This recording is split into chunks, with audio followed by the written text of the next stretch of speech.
স্বার্থপর রে, বড়ই স্বার্থপর।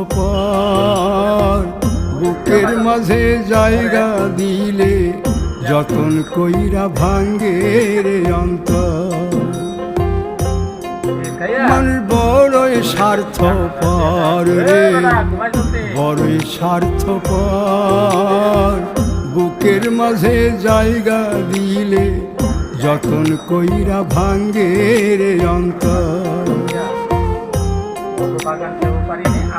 চিনা এক জংলা পাখি যতন কইরা বুকে রাখছি, বুকের পাজর ভাঙ্গা সে যে সাজায় অন্যের ঘর রে, সাজায়।